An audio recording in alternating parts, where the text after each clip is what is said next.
Welcome to Warhammer 40k 8th edition Battle Report 52 Remake. 2,000 points, Tzeentch versus Ultramarines. This will be the big rulebook, Maelstrom of War mission, Contact Lost, and we will be rolling for a random map deployment today. Let's begin by taking a quick look around the board at where each of the objective markers have been placed. Beginning in this 2 foot by 2 foot section, objective marker 4 has been placed right here next to this ruin. In this middle 2 foot by 2 foot section, objective marker 5 has been placed right here next to this crater. In this third 2 foot by 2 foot section, objective marker 3 has been placed up here next to this ruin. Over on the other side of the board, on this 2 foot by 2 foot section, objective marker 1 has been placed up here next to this crater. In this 2 foot by 2 foot section, objective marker 2 has been placed down here next to this crater. And finally, in this 2 foot by 2 foot section, objective marker 6 has been placed right here next to this crater. And so now we will roll for the random map deployment.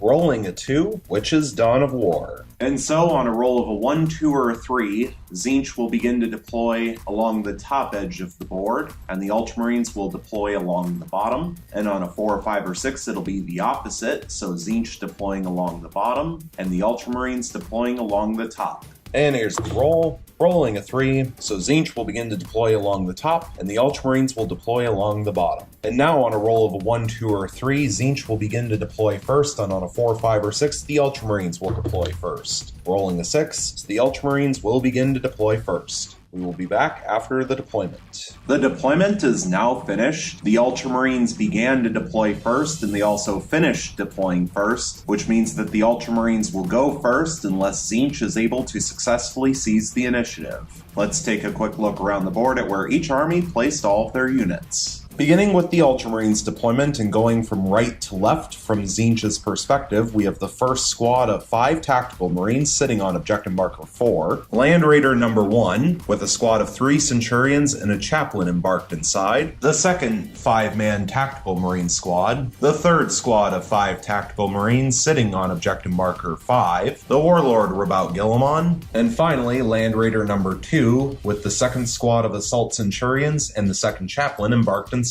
Now moving over to the Tzeentch deployment, also going from right to left from the Ultramarines perspective, we will begin with the Soul Grinder of Tzeentch, the first squad of 10 pink horrors. This squad has the demonic icon and the instrument of chaos. The first 1,000 Suns deem Prince of Tzeentch with wings. The second 1,000 Suns deem Prince of Tzeentch with wings. The warlord Kairos Fateweaver. The third 1,000 Suns deem Prince of Tzeentch with wings. The second squad of 10 pink horrors. The Flux Master, the Lord of Change with Rod of Sorcery and the Impossible Robe, the squad of 6 Screamers, and finally, the third squad of 10 pink horrors sitting on objective marker 6. For this battle report, the Ultramarines will have access to 11 command points thanks to Rabout Guilliman being their warlord. Tzeentch will have access to 8 plus D3 command points thanks to Kairos Fateweaver being their warlord. And so now we will roll for the D3. The symbol is the 6, and they will get just +1 command point for 9 command points total. For a full overview of both armies with all of the war gear that they are bringing, please check out the pregame show,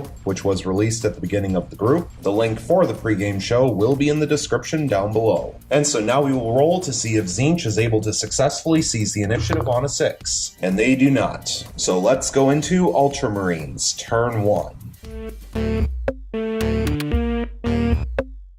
Going into Ultramarines, turn 1, a reminder that the Ultramarines have 11 command points available, and Tzeentch has 9 command points available. At the beginning of the turn, the Ultramarines drew 1 new tactical objective card and they drew priority orders received. When this tactical objective is generated, immediately generate a bonus tactical objective. This does not count towards the number of active tactical objectives you currently have in play. Your warlord is the only unit that can be used to achieve this bonus tactical objective. They must be the only unit used to control an objective marker, the unit that destroys the last model in an enemy unit, and so on. If you achieve this, you score both the number of victory points stated on the bonus tactical objective and an additional 3 victory points. If this tactical objective is discarded, so too is the bonus tactical objective. And the bonus tactical objective that was drawn was Kingslayer. Score D3 victory points if your opponent's warlord has been destroyed during this or any previous turn. And the Ultramarines are going to spend 3 command points, bringing them from 11 down to 8, to use the mission-specific stratagem, Temporary Comms Uplink. Provided you have fewer than 6 active tactical objectives, you can use this stratagem to immediately generate 1 extra tactical objective. And so the Ultramarines draw No Mercy, No Respite. Score 1 victory point if at least 1 enemy unit was destroyed and or failed a morale test this turn. If 3 or more units were destroyed and or failed morale tests, score D3 victory points instead. And thanks to Rabout Gilmon having the Warlord trait, Adept of the Codex, they get to roll a dice for each command point used, and on 5-ups they get them back. So rolling 3 dice, and they will get 1 of the command points back. So the Ultramarines will return from 8 command points back up to 9. Going into the movement phase, the entire Ultramarine army will remain still. So going into the shooting phase, Tzeentch will begin by using the stratagem Warp Surge for 2 command points, bringing them from 9 down to 7.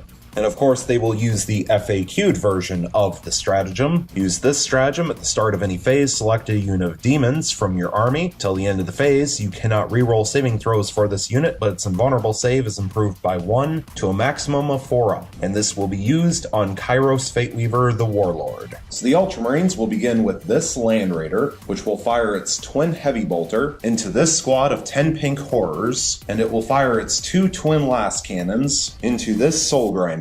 Beginning with the twin heavy bolter, 6 shots total, hitting on 3s rerolling, getting 4 hits and 2 rerolls. And here's the rerolls, getting all 6 hits. Strength 5 versus toughness 3, means wounding on 3s rerolling, getting 3 wounds and 3 rerolls. And here's the rerolls, getting 2 additional wounds for 5 wounds total. Minus 1 AP, so 5 4-up invulnerable saves. Passing 1 but failing 4. So 4 pink horrors will go down, leaving 6 left alive in the squad. And now for the 2 twin last cannons into the soul grinder. 4 shots total, hitting on 3s rerolling, getting 2 hits and 2 rerolls. And here's the rerolls, getting 1 additional hit for 3 hits total. Strength 9 versus toughness 7, means wounding on 3s rerolling, getting 2 wounds and 1 reroll. And here's the reroll, still failing to wound. So 2 wounds total. Minus 3 AP, so 2 4-up invulnerable saves, and failing both. So Tzeentch will use 1 command point, going from 7 down to 6, for a command reroll to reroll the 3. And here's the reroll, and it will pass, so now only failing 1 invulnerable save.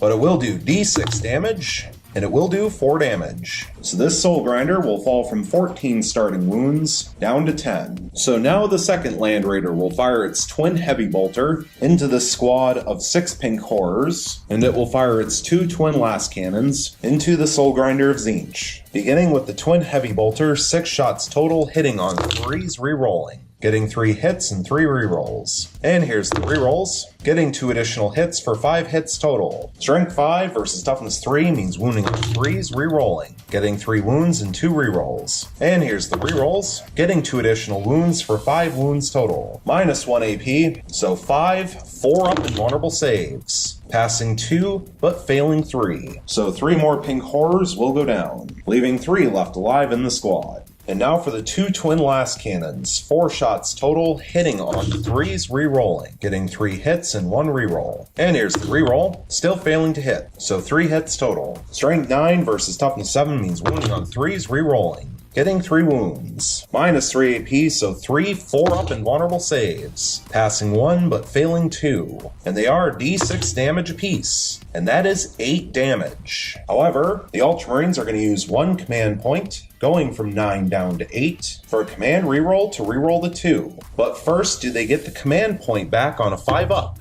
And they will not. So the Ultramarines are permanently down to 8 command points. And now here's the reroll of the 2, which will do another 6 damage instead, so 12 damage total. And that will finish off the Soul Grinder, who is down to 10 wounds. Will the Soul Grinder explode on a 6? And it will not. So this Soul Grinder will lose its 10 remaining wounds and be killed off. and that is First Blood. This squad of 5 Tactical Marines will fire its last cannon into this squad of 3 Pink Horrors because its instrument is just within 48-inch range. And the Ultramarines will use the stratagem Scions of Guilliman for 1 command point, bring them from 8 down to 7. Use this stratagem when an Ultramarines infantry or Ultramarines biker unit is selected to attack in a shooting or fight phase. You can reroll all hit rolls of 1 for that unit for the rest of the phase. If the unit is a tactical squad or intercessor squad, reroll all failed hit rolls instead. So first, do they get the command point back on a 5-up?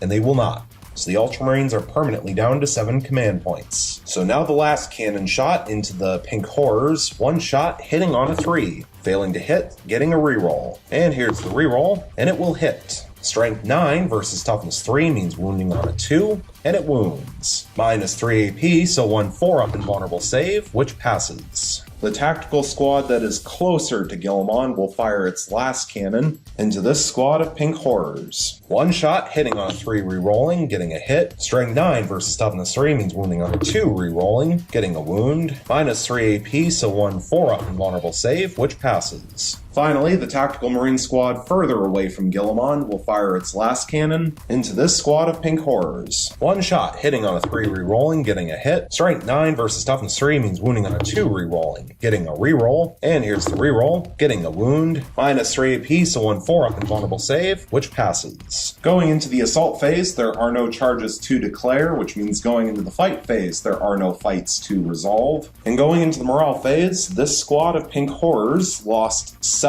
models this turn. However, they are within 6 inches of Kairos Fateweaver, who is a greater demon, and therefore they can utilize his leadership of 10. And because the Soul Grinder was killed for First Blood this turn, Tzeentch doesn't have to worry about granting First Blood to the Ultramarines if they fail this morale check, and also if this squad of Pink Horrors is wiped out, it will not change the number of victory points that the Ultramarines earn from tactical objective cards. So they will actually roll to potentially pass it without using any command points, partially because if they roll a 1, thanks to their demonic icon, they will get D6 slain models back, and they can always use a command reroll to reroll it if they fail. So here's their morale check roll, and they will roll a 1. So they pass, and they get D6 slain models back. And here's the D6 roll, and they will get 6 models back. So 6 Pink Horrors will be returned to life, leaving 9 left alive in the squad. And so taking a look at the tactical objective cards, the Ultramarines failed to complete priority orders received bonus tactical objective card Kingslayer. However, they did successfully complete No Mercy, No Respite for 1 victory point. And at this point, they will hold on to priority orders received Kingslayer.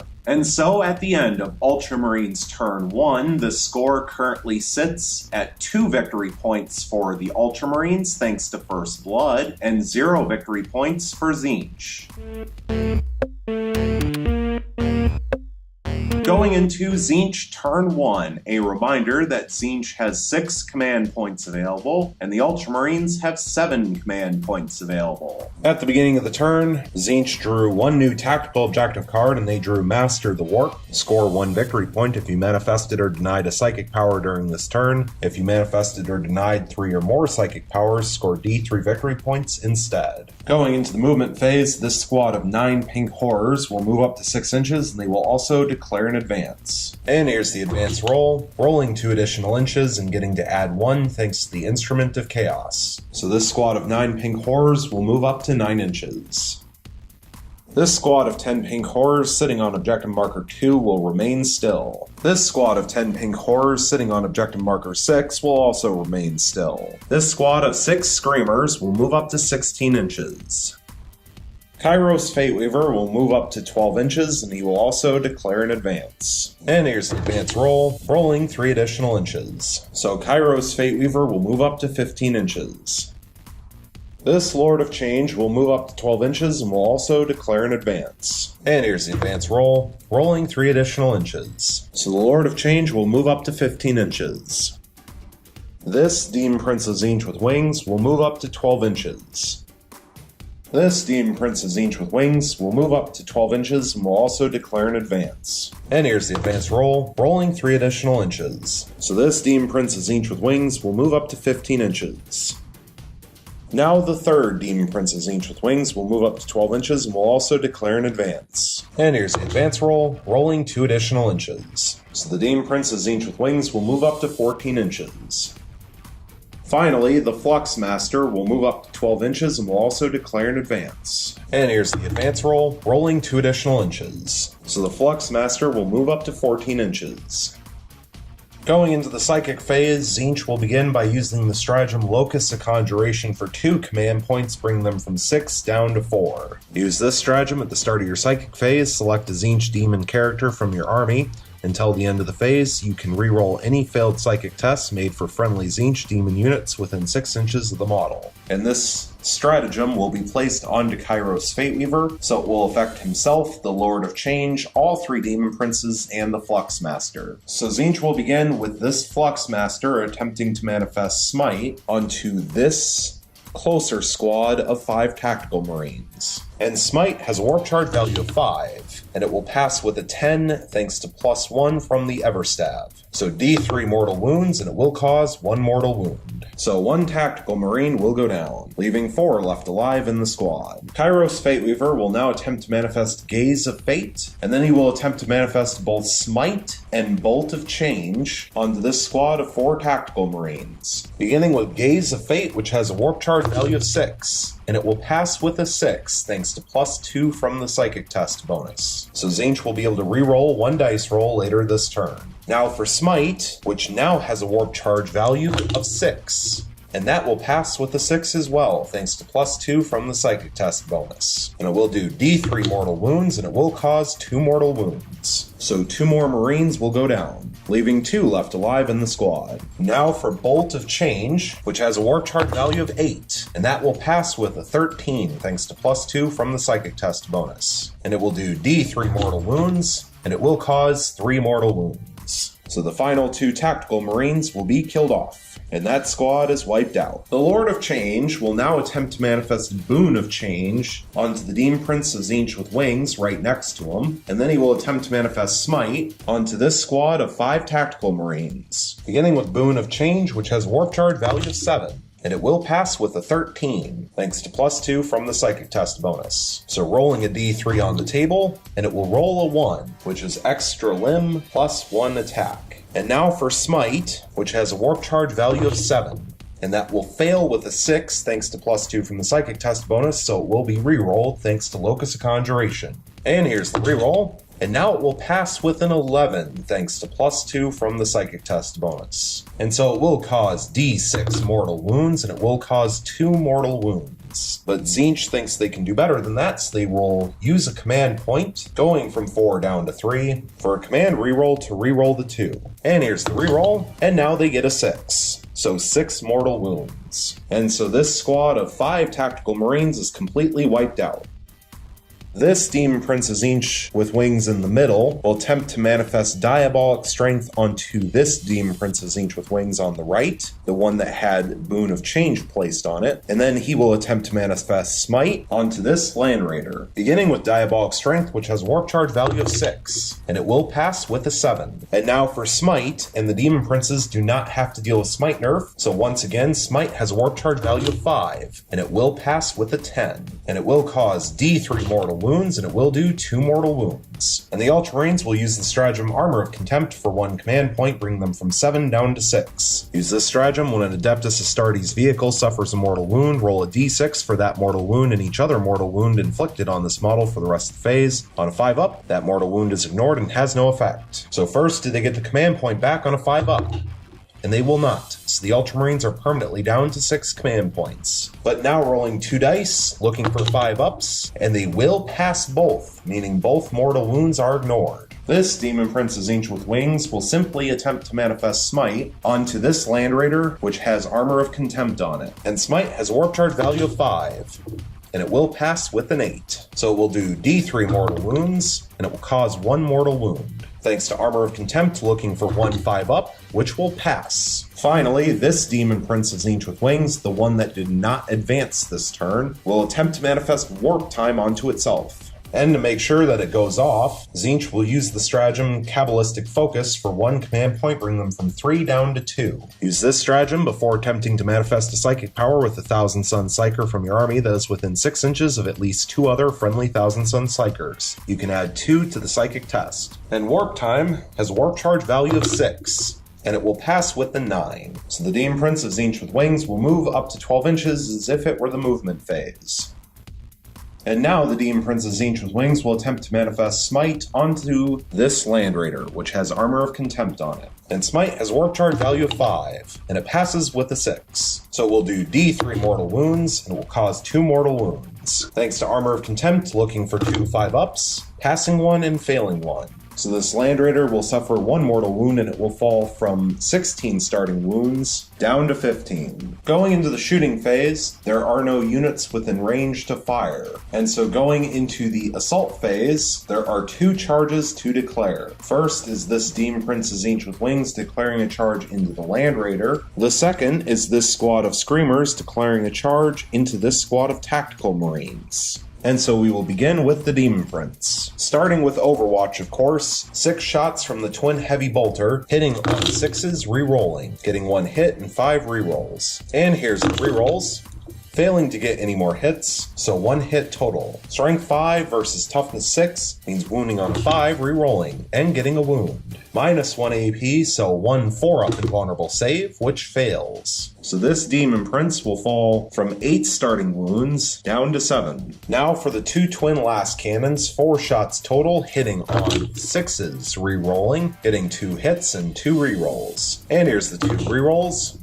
Getting 2 additional hits, so all 4 hit. Strength 9 versus Toughness 6 means wounding on 3s, re-rolling, getting 3 wounds and 1 re-roll. And here's the re-roll, getting a 4th wound. Minus 3 AP, so 4 4-up invulnerable saves. Passing 1 and failing 3. So Tzeentch will use 1 command point, going from 2 down to 1, for a command reroll to reroll the 2. And here's the reroll, and it will pass. So passing 2 of the invulnerable saves and failing 2. However, they are D6 damage apiece, and that is 8 damage. So this Demon Prince will lose its 7 remaining wounds and be killed off, which means that that charge automatically fails. Moving over to this charge from the Screamers into the Tactical Marines, unfortunately for Tzeentch, the Screamers are just within 12 inches, which means they need an 11-inch charge to make it within an inch. So beginning with the Overwatch from the Ultramarines, the last cannon will fire first 1 shot hitting on a 6, and it hits, of course. Strength 9 versus Toughness 4 means wounding on a 2, and it wounds. Minus 3 AP, so 1 4-up invulnerable save, which fails, and it will do D6 damage, and it will do 3 damage. So 1 Screamer will be killed off, leaving 5 left alive in the squad. Now for the 4 bolt guns, 2 of which are in rapid fire range and 2 of which will be at full range, so 6 shots total, hitting on 6s, and all fail to hit. And here's the charge range, rolling 6 inches, which will obviously fail, but because one of the dice is a 5, that means if they re-roll the 1 and get a 6, they will pass the charge. So Tzeentch will use their Gaze of Fate reroll to re-roll the 1. And here's the re-roll,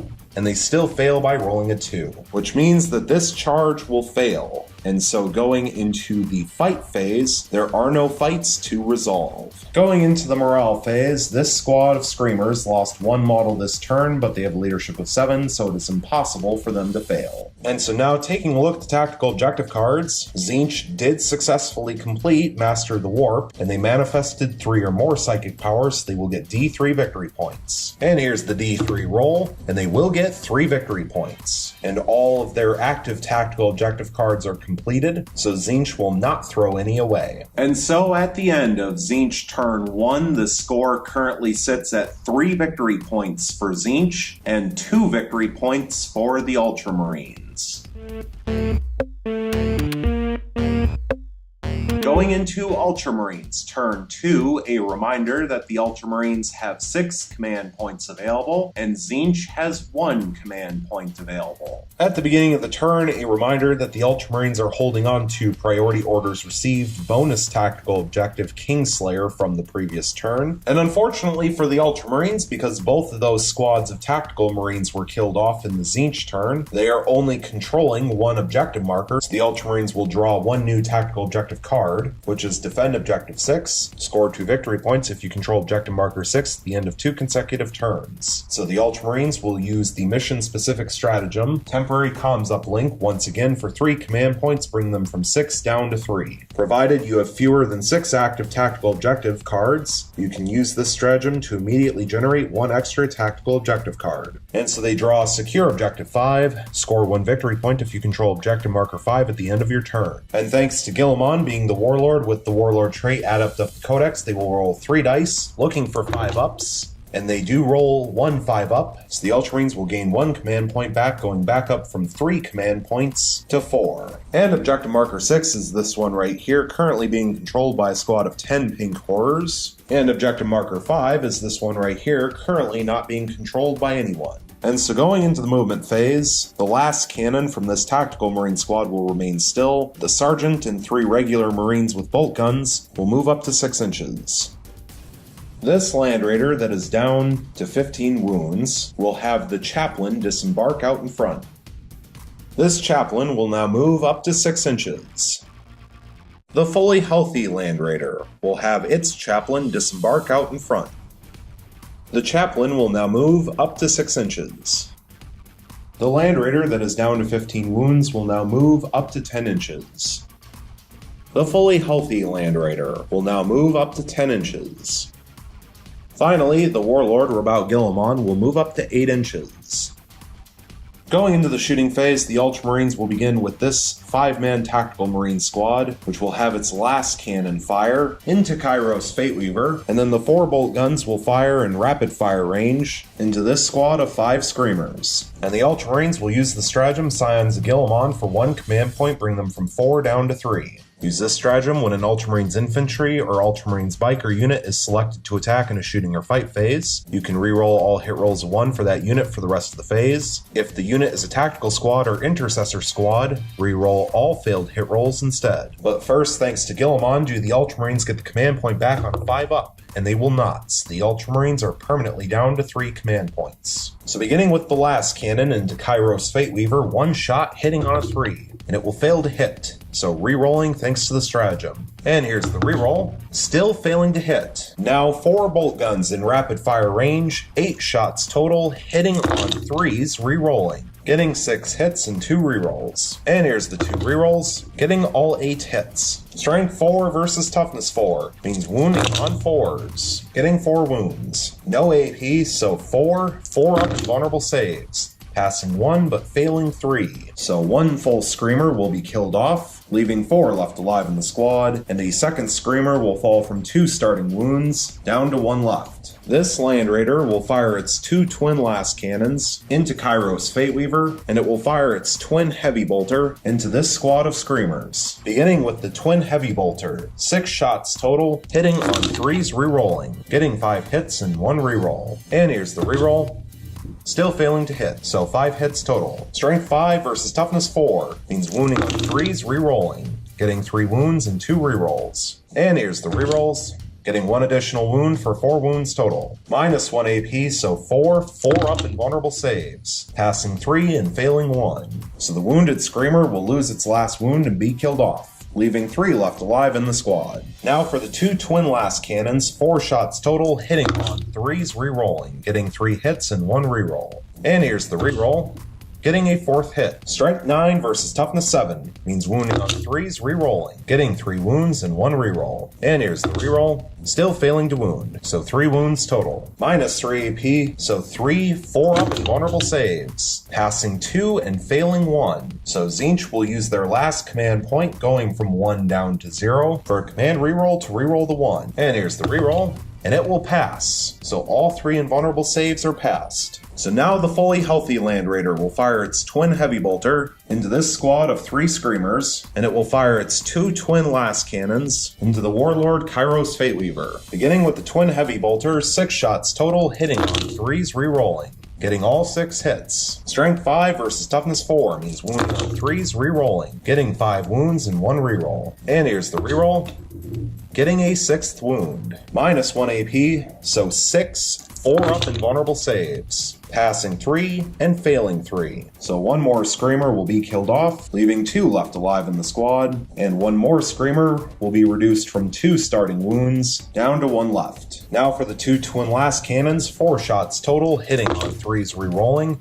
getting 1 hit and 3 rerolls. And here's the rerolls, getting all 4 hits. Strength 9 versus Toughness 7 means wounding on 3s rerolling, getting all 4 wounds. Minus 3 AP, so 4 4-up invulnerable saves, passing 3 and failing 1. And it will do D6 damage, and it will do 3 damage. So Kairos Fateweaver will fall from 16 starting wounds down to 13. Next, this chaplain will fire just the plasma gun portion of its combi plasma using supercharged shots in rapid fire range into Kairos Fateweaver. 2 shots hitting on 3s rerolling, getting a hit and a reroll, and here's the reroll, and rolling a 1. But 1 shot did hit, so Strength 8 versus Toughness 7 means wounding on a 3 rerolling, failing to wound, and here's the reroll.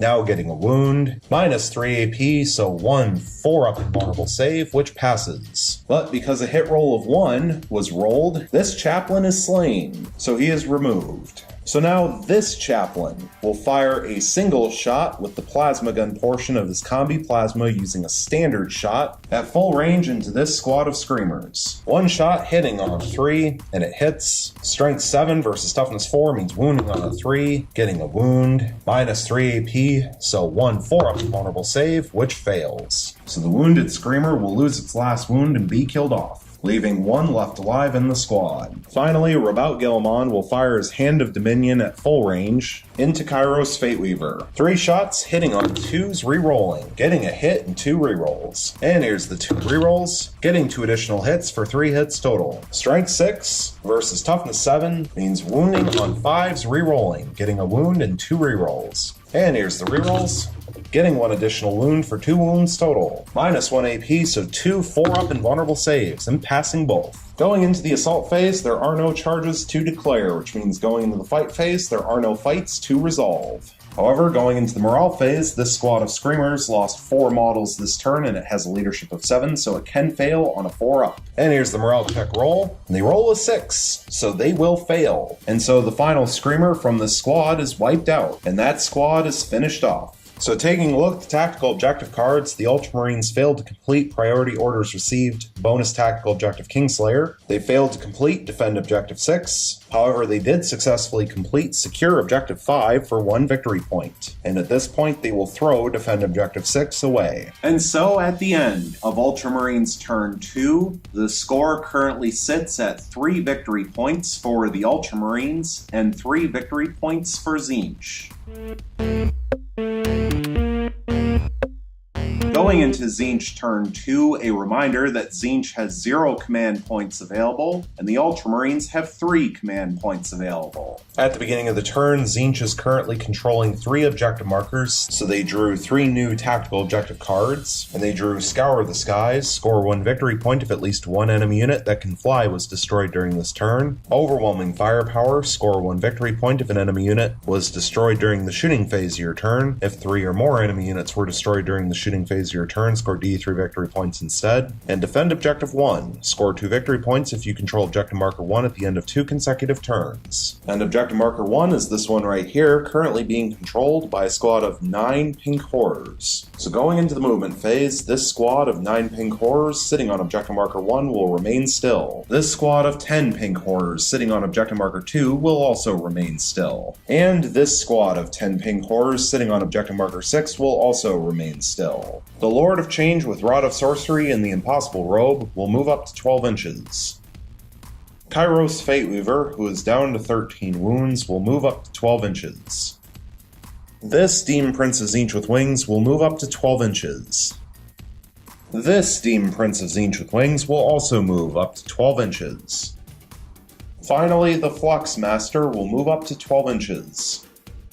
Going into the Psychic phase, we will begin with the Flux Master attempting to manifest Smite onto the Chaplain. And Smite has a warp charge value of 5, and it will pass with a 7 thanks to +1 from the Everstav. It will do D3 mortal wounds, and it will do 2 mortal wounds. So the Chaplain will fall from 4 starting wounds down to 2 left. Kairos Fateweaver will attempt to manifest Gaze of Fate. Then he will attempt to manifest Smite onto the Chaplain, who is down to 2 wounds. And then finally, he will attempt to manifest Boon of Change onto this Demon Prince of Tzeentch with wings. Beginning with Gaze of Fate, which has a warp charge value of 6, and it will pass with an 8 thanks to +2 from the Psychic Test bonus. So Tzeentch will be able to reroll a single dice later this turn. Now for Smite, which now has a warp charge value of 6, and it will pass with the 7 thanks to +2 from the Psychic Test bonus. And it will do D3 mortal wounds, and it will do 2 mortal wounds. So the Chaplain will lose its final 2 wounds and be killed off.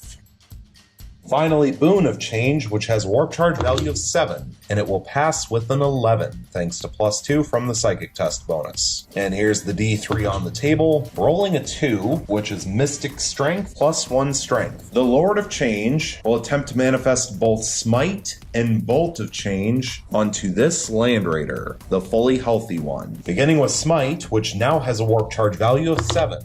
And it will pass with the 10, thanks to +2 from the Psychic Test bonus. And it will do D3 mortal wounds, and it will cause 3 mortal wounds. And the Ultramarines will not use Armor of Contempt, so all 3 mortal wounds will go through. So this Land Raider will fall from 16 starting wounds down to 13. And now for Bolt of Change, which has a warp charge value of 8. And it will pass with the 9, thanks to +2 from the Psychic Test bonus. And it will cause D3 mortal wounds, and it will cause 1 mortal wound. So the Land Raider will fall from 13 wounds down to 12. Next, this Demon Prince of Tzeentch with wings will attempt to manifest Smite onto this Land Raider that is down to 15 wounds, because it is the closest visible enemy unit. And then he will attempt to manifest Diabolic Strength onto this Demon Prince of Tzeentch with wings. Thousand Sons Demon Princes don't deal with Smite nerf, so Smite is back down to a warp charge value of 5, and it will pass with a 9. So D3 mortal wounds, and it will cause 1 mortal wound. So this Land Raider will fall from 15 wounds down to 14. And now for Diabolic Strength, which has a warp charge value of 6. And it will pass with the 6. So finally, the last Demon Prince will attempt to manifest Smite onto this Land Raider, and then he will attempt to manifest Warp Time onto himself. Beginning with Smite, which has a warp charge value of 5, and it will pass with a 9. And it will cause D3 mortal wounds, and it will cause 3 mortal wounds. So this Land Raider will fall from 14 wounds down to 11. And now for Warp Time, which has a warp charge value of 6, and that will pass with a 6. So the Demon Prince will now move up to 12 inches as if it were the movement phase. Going into the shooting phase, there are no shooting attacks to resolve, so going into the assault phase, there are 4 charges to declare. First will be this Demon Prince declaring a charge solely into the Land Raider that is down to 11 wounds. The Lord of Change will declare a charge solely into the Land Raider that is down to 12 wounds. The Flux Master will declare a charge into the Land Raider with 11 wounds. And finally, this Demon Prince of Tzeentch with wings will declare a multi-charge into both Land Raiders and Rabaul Guilliman, with the Land Raider that is down to 11 wounds being the primary target. And we will begin with this Demon Prince. Starting with Overwatch, the Twin Heavy Bolter, 6 shots total, hitting on 6s, re-rolling, all fail to hit. And so here's the 6 re-rolls, still all failing to hit. Now for the 2 Twin Last Cannons, 4 shots total, hitting on 6s, re-rolling, getting 2 hits and 2 re-rolls. And here's the 2 re-rolls, getting 1 additional hit for 3 hits total. Strength 9 versus Toughness 6 means wounding on 3s re-rolling, getting 1 wound and 2 re-rolls. And here's the 2 re-rolls, getting 1 additional wound for 2 wounds total. Minus 3 AP, so 2 4-up invulnerable saves, passing 1 and failing 1. And it will cause D6 damage, and it will do 5 damage. So this Demon Prince will fall from 8 starting wounds down to 3. And now for the charge range, rolling 10 inches. And 10 inches is more than enough to make it in. Now the Lord of Change will attempt its charge. But now this Land Raider will get to Overwatch, beginning with the Twin Heavy Bolter, 6 shots total, hitting on 6s, re-rolling, getting 1 hit and 5 re-rolls. And here's the re-rolls. Still failing to hit, so 1 hit total. Strength 5 versus Toughness 7 means wounding on a 5 re-rolling, failing to wound. And here's the re-roll, still failing to wound. Now for the 2 Twin Last Cannons, 4 shots total, hitting on 6s re-rolling, getting 1 hit and 3 re-rolls. And here's the re-rolls, still failing to hit, so 1 hit total. Strength 9 versus Toughness 7 means wounding on a 3 re-rolling, getting a wound. Minus 3 AP, so 1 3-up invulnerable save, which fails. And it will cause D6 damage, and it will cause 2 damage. So the Lord of Change will fall from 16 starting wounds down to 14. And now for the charge range, rolling 7 inches. And 7 inches is more than enough to make it in. Now this Demon Prince will attempt to make its charge, and now the only Overwatch is from Guilliman, who will fire his Hand of Dominion in rapid fire range, 6 shots total, hitting on 6s re-rolling, getting 2 hits and 4 re-rolls. And here's the re-rolls. Failing to get any more hits, so 2 hits total. Strength 6 versus Toughness 6 means wounding on 4s, re-rolling, getting 2 wounds. Minus 1 AP, so 2 4-up invulnerable saves, and failing both. So this Demon Prince's Tzeentch with Wings will fall from 8 starting wounds down to 4. And here's the charge range. Rolling 7 inches. And that won't be enough to get him into combat with Guilliman or this Land Raider over here, but it will be enough to get him into combat with his primary target, which is this Land Raider. So he will make it in. And finally, the Fluxmaster will make its charge. No Overwatch, so here's the charge range, getting 3 inches, which will fail. However, Tzeentch will use their Gaze of Fate reroll to reroll the 1. And here's the reroll, now getting 7 inches. And that will be enough to make it in. Going into the fight phase, we first need to roll for Locust Trickery. Rolling 2 dice to take away the highest, so hit rolls of 1 will not count. And Tzeentch will begin with this Demon Prince, placing all of its attacks onto the Land Raider. 8 attacks base with its 2 sets of Malefic Talons and Diabolic Strength, hitting on 2s, re-rolling 1, 6s generate additional attacks, getting all 8 hits but no additional attacks. Strength 9, thanks to Diabolic Strength versus Toughness 8, means wounding on 3s, getting 5 wounds. Minus 2 AP, so 5 4-up armor saves. Passing 2 and failing 3, and they are 2 damage piece. So 6 damage will go through, which means the Land Raider will fall from 11 wounds down to 5. And the Ultramarines will not use counteroffensive, so continuing with Tzeentch units, the Fluxmaster will pile in and then fight. 2 attacks with its Ritual Dagger, hitting on 4s, re-rolling 1s, getting 2 hits. Strength 4, thanks to himself, versus Toughness 8 means wounding on 6s, getting 1 wound. Minus 1 AP, so 1 3-up armor save, which passes. Now for the 1 additional attack, thanks to the Disc of Tzeentch's Blade, hitting on a 4, re-rolling 1s, and failing to hit. Now the other Demon Prince will pile in, and then place its attacks against the Land Raider with 5 wounds.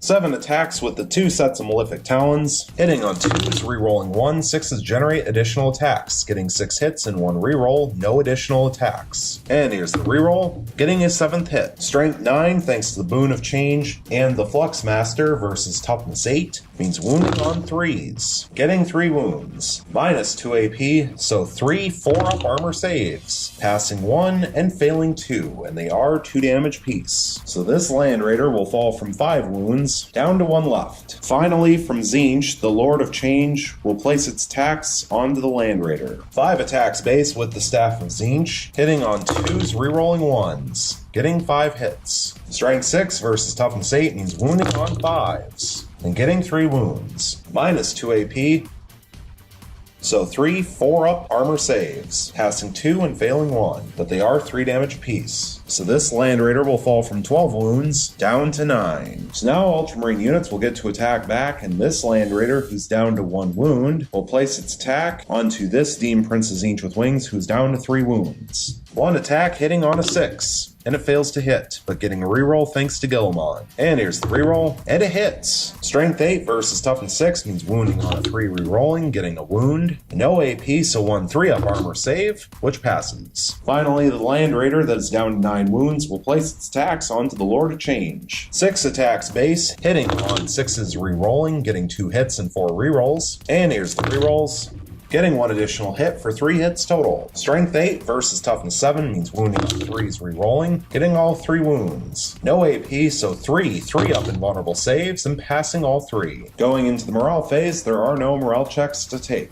And so taking a look at the tactical objective cards, Tzeentch failed to complete Scour the Skies. They failed to complete Overwhelming Firepower, but they are now 1 turn into defending Objective 1, and at this point they will throw Scour the Skies away. And so at the end of Tzeentch turn 2, the score currently sits at 3 victory points for Tzeentch and 3 victory points for the Ultramarines. Going into Ultramarines turn 3, a reminder that the Ultramarines have 3 command points available, and Tzeentch has 0 command points available. At the beginning of the turn, a reminder that the Ultramarines held on to the tactical objective card Priority Orders Received bonus tactical objective card Kingslayer from the previous turn, and thanks to both Land Raiders still being alive and the Fluxmaster being over 3 inches away from the center of objective marker 5, the Ultramarines are currently controlling 2 objective markers. So they will draw 2 new tactical objective cards. When they drew Defend Objective 2, score 2 victory points if you control Objective Marker 2 at the end of 2 consecutive turns. And Mission Critical Objective, when this tactical objective is generated, roll a d6, score 1 victory point if you control the corresponding objective marker. If the corresponding objective marker was controlled by your opponent at the start of your turn, and you control it at the end of your turn, score d3 victory points instead. And here's the roll for the objective marker, and it will be Objective Marker 2. And so the Ultramarines will use the mission-specific stratagem, Temporary Comms Uplink, once again for 3 command points, bring them from 3 down to 0.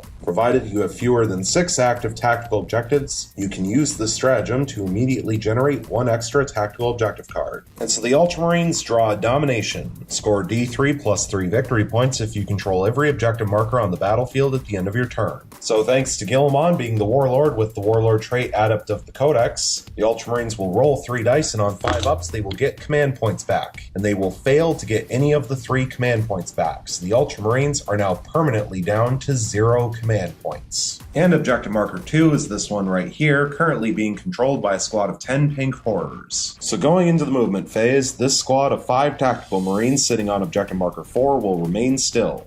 This Land Raider right here, the one that is still at 9 wounds, will have the squad of Centurions disembark right in here.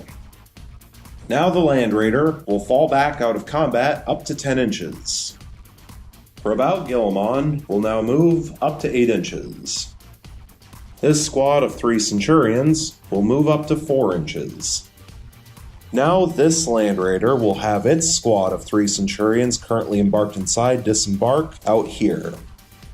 And those Centurions are right where they need to be, so they will not move any further. And the Land Raider is unable to fall back out of combat, so it will remain still as well. Going into the shooting phase, this Land Raider fell back this turn, so it will be unable to fire, so instead it will pop smoke. This Land Raider is currently locked in combat and will be unable to do anything. This squad of 3 Centurions will fire their flamers into the Lord of Change because they are all within 8-inch range. So 6d6 shots, rolling 14 shots. This weapon automatically hits, so 14 hits. Strength 4 versus Toughness 7 means wounded on 5s, re-rolling thanks to Guilliman. Getting 7 wounds and 7 re-rolls. And here's the re-rolls.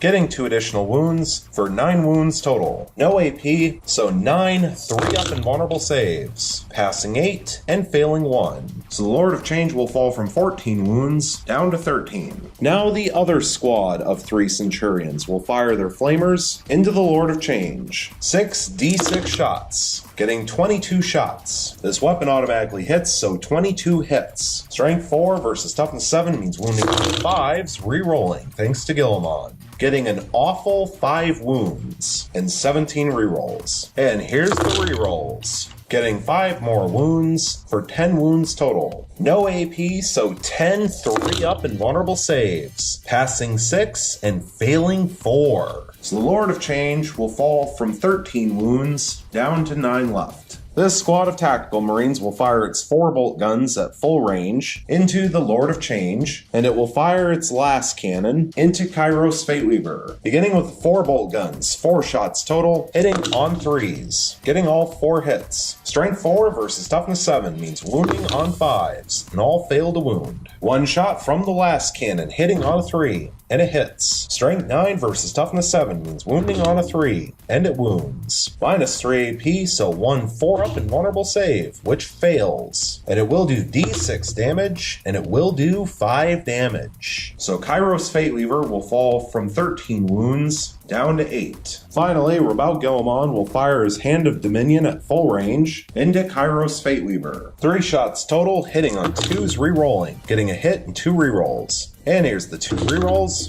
getting all 3 hits. Strength 6 versus toughness 7 means wounding on 5s, failing to wound, getting all re-rolls. And here's the re-rolls, getting all 3 wounds. Minus 1 AP, so 3 4-up invulnerable saves, and failing all 3. And they are 2 damage apiece, so Kairos Fateweaver will fall from 8 wounds down to only 2 left. Going into the assault phase, there are 3 charges to declare. First will be Rabaul Guilliman declaring a charge into this Demon Prince. Second will be this Centurion squad declaring a charge into the Lord of Change. And third will be this Centurion squad declaring a charge into this Demon Prince. And we will begin with the charge from this Centurion squad. No Overwatch, so here's the charge range, rolling 7 inches. And so even after subtracting 2 inches for charging through a crater, a 5-inch charge is more than enough to make it in.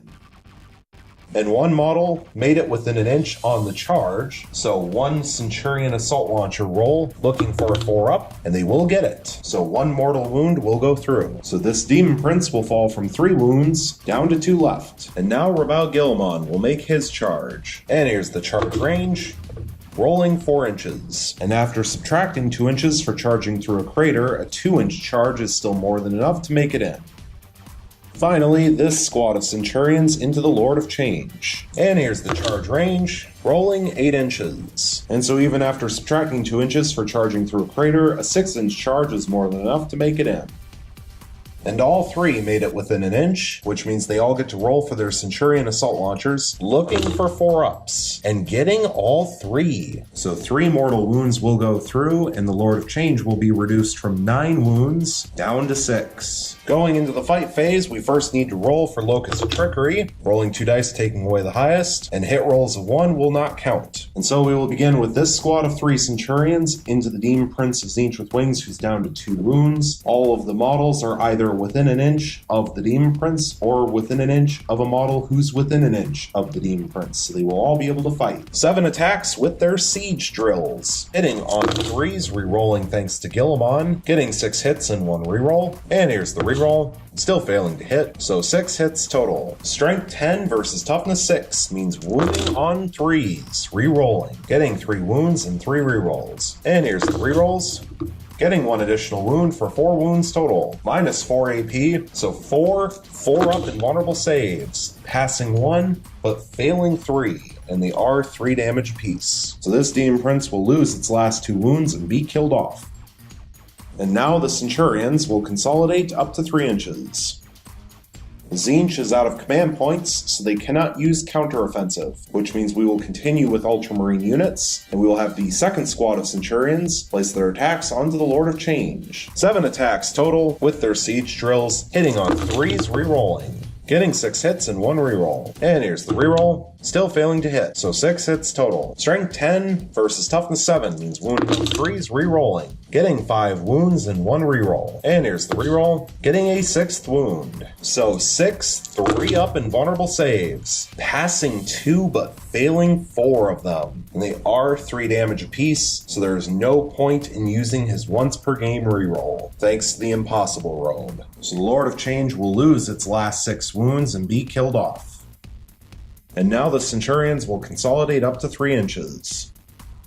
And now Rabaul Guilliman will place his attacks onto the Demon Prince. So Rabaul Guilliman has 6 attacks base with the Emperor's Sword, hitting on 2s re-rolling, getting 4 hits and 2 re-rolls. And here's the 2 re-rolls, getting all 6 hits. Strength 8 versus toughness 6 means rolling on 3s, re-rolling, getting 3 wounds and 3 re-rolls. And here's the re-rolls, getting 2 additional wounds, one of which will inflict D3 mortal wounds, thanks to the 6. So D3 mortal wounds, and it will cause 1 mortal wound. So the Demon Prince will fall from 4 wounds down to 3 left. And now for the 5 regular wounds minus 4 AP, so 5 4-up invulnerable saves. Passing 3 but failing 2, and they are 3 damage apiece. So the Demon Prince of Tzeentch with Wings will lose its last 3 wounds and be killed off.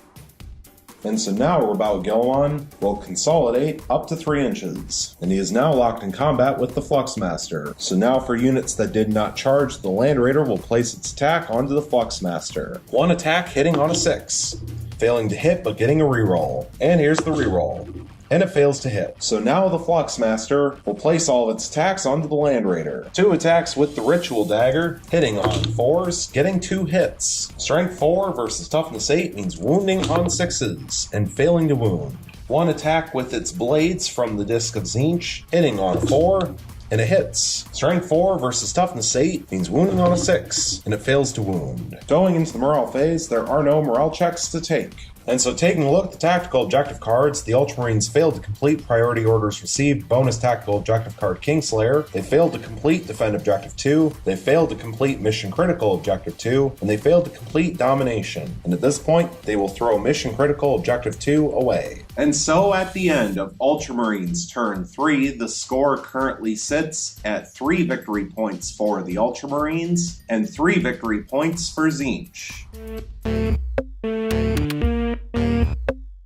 Going into Tzeentch turn 3, a reminder that Tzeentch has 0 command points available, and the Ultramarines also have 0 command points available. At the beginning of the turn, a reminder that Tzeentch is holding on to the tactical objective cards Overwhelming Firepower and Defend Objective 1 from the previous turn, and they are currently controlling 3 objective markers, so they drew 3 new tactical objective cards, and they drew Mission Critical Objective. When this tactical objective is generated, roll a d6, score 1 victory point if you control the corresponding objective marker. If the corresponding objective marker was controlled by your opponent at the start of your turn, and you control it at the end of your turn, score D3 victory points instead. And here's the roll for the objective marker, and it will be objective marker 3. Psychological Warfare, score 1 victory point if your opponent failed a morale test during this turn. If your opponent failed 3 or more morale tests, score D3 victory points instead. And Behind Enemy Lines, score 1 victory point if you have at least 1 unit completely within the enemy's deployment zone at the end of your turn. If you have at least 3 units within your opponent's deployment zone at the end of your turn, score D3 victory points instead. And objective marker 1 is this one right here, currently being controlled by a squad of 9 pink horrors. So going into the movement phase, this squad of 9 pink horrors sitting on objective marker 1 will move up to 6 inches, and they will also declare an advance. And here's the advance roll, rolling 2 additional inches and getting to add 1 thanks to the instrument. So they will move up to 9 inches total, and they are still controlling objective marker 1. This squad of 10 pink horrors sitting on objective marker 2 will remain still. This squad of 10 pink horrors sitting on objective marker 6 will also remain still. Finally, Kairos Fateweaver will move up to 6 inches, will also declare an advance. And here's the advance roll,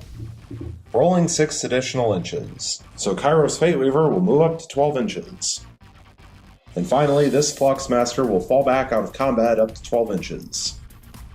Going into the Psychic phase, the Fluxmaster will attempt to manifest Smite onto the Land Raider that is down to 1 wound.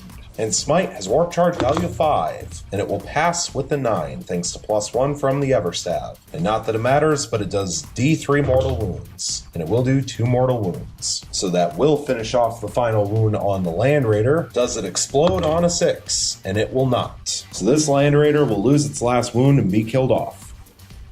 Kairos Fateweaver will attempt to manifest Gaze of Fate, and then he will attempt to manifest Boon of Change onto this squad of 9 pink horrors, and he will attempt to manifest Smite onto this squad of 3 Assault Centurions because they are the closest visible enemy unit. So beginning with Gaze of Fate, which has Warp Charge value of 6, and it fails with the 5 because he no longer has a Psychic Test bonus now that he's down to 2 wounds. So now for Boon of Change, which has Warp Charge value of 7, and that will pass with an 8. Rolling a d3 on the table, rolling a 1, which is extra limb plus 1 attack. And finally Smite, which now has a Warp Charge value of 6, and it will pass with an 8. D3 mortal wounds, and it will do 1 mortal wound. So 1 Centurion will fall from 3 starting wounds down to 2. Going into the shooting phase, there are no shooting weapons to fire. So going into the assault phase, there are no charges to declare. Going into the fight phase, there are no fights to resolve. And going into the morale phase, there are no morale checks to take. So taking a look at the tactical objective cards, Tzeentch failed to complete overwhelming firepower. They did, however, finish successfully completing Defend Objective 1 for 2 victory points. They failed to complete Mission Critical Objective 3. They failed to complete Psychological Warfare. And they failed to complete Behind Enemy Lines. And at this point, they will throw overwhelming firepower away. And so at the end of Tzeentch Turn 3, the score currently sits at 5 victory points for Tzeentch and 3 victory points for the Ultramarines. Going into Ultramarines Turn 4, a reminder that the Ultramarines have 0 command points available, and Tzeentch also has 0 command points available. At the beginning of the turn, a reminder that the Ultramarines are currently holding on to the tactical objective cards, Priority Orders Received, bonus tactical objective card Kingslayer from the previous turn, as well as Defend Objective 2 and Domination from the previous turn. And the Ultramarines are currently controlling 2 objective markers, so they drew 2 new tactical objective cards, and they drew Master the Warp. Score 1 victory point if you manifested or denied a psychic power during this turn. If you manifested or denied 3 or more psychic powers, score D3 victory points instead. And Hold the Line, score 1 victory point if you have at least 3 units completely within your deployment zone, and your opponent has no models within your deployment zone at the end of your turn. This objective cannot be achieved on your first turn. And a reminder that objective marker 2 is this one right here, currently being controlled by a squad of 10 pink horrors. Going into the movement phase, this squad of 5 tactical marines sitting on objective marker 4 will remain still. This squad of 3 centurions will move up to 4 inches and will also declare an advance. And here's their advance roll. Rolling 5 additional inches. So those centurions will move up to 9 inches total. This Land Raider, which is at 9 wounds, will move up to 10 inches. Rabao Gillimon will move up to 8 inches. Finally, this squad of 3 Centurions will move up to 4 inches and will also declare an advance. And here's the advance roll. Rolling 2 additional inches. So they will move up to 6 inches total. Going into the shooting phase, this squad of Centurions will fire their flamers onto the Fluxmaster. 6d6 shots, getting 21 shots. This weapon automatically hits, so 21 hits. Strength 4 versus Toughness 3 means wound on 3's rerolling, getting 15 wounds and 6 rerolls. And here's the rerolls. Getting 4 additional wounds for 19 wounds total. No AP, so 19 4-up invulnerable saves. Passing 11 and failing 8. So the Fluxmaster will lose his 4 starting wounds and be killed off. Now Rabao Gillimon will fire his Hand of Dominion at full range into Kairos Fateweaver, who is down to 2 wounds. 3 shots total, hitting on 2's rerolling, getting all 3 hits. Strength 6 versus Toughness 7 means wounding on 5's rerolling, getting all rerolls. And here's the rerolls. Now getting 2 wounds. Minus 1 AP, so 2 4-up invulnerable saves. Passing 1 and failing 1, and they are 2 damage apiece. So Kairos Fateweaver will lose his last 2 wounds and be killed off, and that is Slay the Warlord. This tactical marine squad will fire its last cannon into this squad of 10 pink horrors. 1 shot, hitting on a 3, and it hits. Strength 9 versus Toughness 3 means wounding on a 2, and it wounds. Minus 3 AP, so 1 4-up invulnerable save, which fails. So 1 pink horror will be killed off, leaving 9 left alive in the squad. Finally, this Land Raider will fire its twin heavy bolter and its 2 twin last cannons into the squad of 9 pink horrors. Beginning with the twin heavy bolter, 6 shots total, hitting on 3's rerolling, getting 4 hits and 2 rerolls. And here's the rerolls.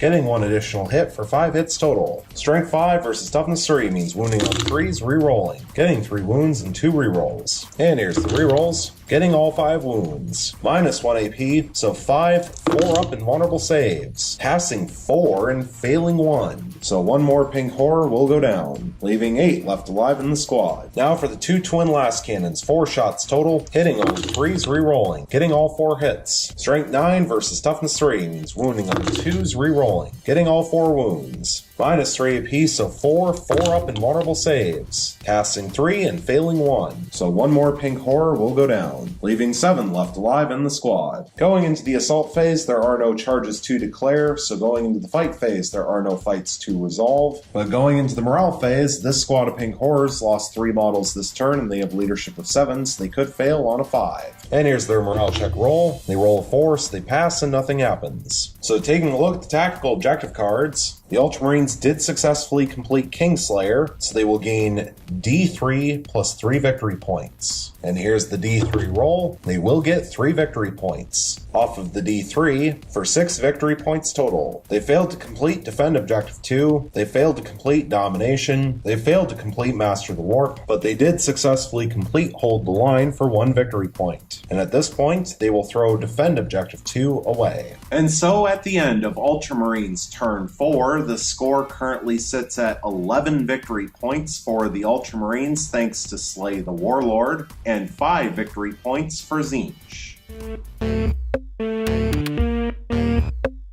Going into Tzeentch turn 4, a reminder that Tzeentch has 0 command points available. The Ultramarines also have 0 command points available. At the beginning of the turn, a reminder that Tzeentch is holding on to the tactical objective cards Mission Critical Objective 3, Psychological Warfare, and Behind Enemy Lines from the previous turn. And Tzeentch is currently controlling 3 objective markers. They drew 3 new tactical objective cards. They drew Domination, score D3 plus 3 victory points if you control every objective marker on the battlefield at the end of your turn. Secure Objective 1, score 1 victory point if you control Objective Marker 1 at the end of your turn. And the Glory of Khorne, score 1 victory point if an enemy character was destroyed during this turn. If an enemy character was destroyed by one of your Khorne demon units during this turn, score D3 victory points instead. And a reminder that Objective Marker 3 is this one right here, currently not being controlled by anyone. And Objective Marker 1 is this one right here, currently being controlled by this squad of pink horrors. And so at this point, Tzeentch is going to concede the game. Neither side will achieve line breaker, which means we will have a final score of 11 victory points for the Ultramarines and 5 victory points for Tzeentch, with the major victory for the Ultramarines thanks to a concession from Tzeentch at the beginning of Tzeentch turn 4. And so now that the game is over, I can go over 1 or 2 of my final thoughts on this particular game, beginning with the major reason for concession, and that is the Ultramarines are too far ahead for Tzeentch to really catch up. Considering the fact that Tzeentch has 6 active tactical objective cards, and with where their units are on the board, they can only complete 1 of them this turn. Because unfortunately, the squad of 9 pink horrors with Demonic Icon and Instrument of Chaos can only control either Objective Marker 1 or Objective Marker 3. They cannot control both in the same turn, which means they will only get 1 victory point for either of those, and they are too far away to have the entire squad get itself into the Ultramarines deployment zone this turn to complete Behind Enemy Lines, which means it would take them at least 2 turns to get fully within the Ultramarines deployment zone, which would give the Ultramarines a chance to move up their squads of Centurions and rub out Guilliman and have a real chance to charge into that squad of pink horrors and potentially wipe them out. So because of that, Tzeentch would only be able to gain 1 victory point this turn, and they would only be able to throw away 1 additional tactical objective card, which means they would still have 4 active tactical objective cards going into their next turn, which means they would only be able to draw an additional 2 new tactical objective cards. And the likelihood that they would draw 2 new achievable tactical objective cards that are worth D3 apiece so that they can get back into the fight and chip away at the 6-point lead that the Ultramarines currently have is very unlikely. Also, of course, the fact that the Ultramarines could potentially draw some doable tactical objective cards to negate any victory points that Tzeentch achieves makes it that much more unlikely that Tzeentch will catch up at this point. I think what this game really came down to was early in the game when the one Demon Prince of Tzeentch with wings was killed off in Overwatch before he could get into combat with the Land Raider. The fact that the Demon Prince failed to make it into combat and was killed off meant that both Land Raiders had another full turn of shooting at full ballistic skill. And it also meant that the Ultramarines did not have to worry about trying to finish off that Demon Prince in their own turn. Had that Demon Prince made it in, I think we would have had a very different game. The final thing that I want to talk about that really shifted everything in the Ultramarines' favor was the fact that they were able to successfully complete Priority Orders Received bonus tactical objective card Kingslayer. And not only did they complete it, but they rolled a 3 on the D3 for Kingslayer, which meant that they got 6 victory points for completing that bundle of tactical objective cards, plus an additional victory point for Slay the Warlord, and effectively gaining 7 victory points off of a single tactical objective card, if we count Priority Orders Received and Kingslayer together, makes it really tough to come back from that unless you have a couple tactical objective cards of your own that are worth D3 apiece and you roll high on those D3s. And considering the fact that they also got 1 extra victory point thanks to Hold the Line that turn, meant that the Ultramarines gained 8 victory points in a single turn. And that is just too difficult to get back from unless you have the right tactical objective cards. So interestingly enough, Tzeentch is in the exact same position with what units they have on the board as the game that this game is replacing. However, unlike in the game that's not going to be counted for this group, thanks to me messing up the mission, Tzeentch was not in a position in this game to keep up with the Ultramarines and potentially pull out a victory. Although the result of both games was the same. So that's about all that I have to say about this game. Thank you so much for watching. I really hope you enjoyed, and stay tuned for the next one.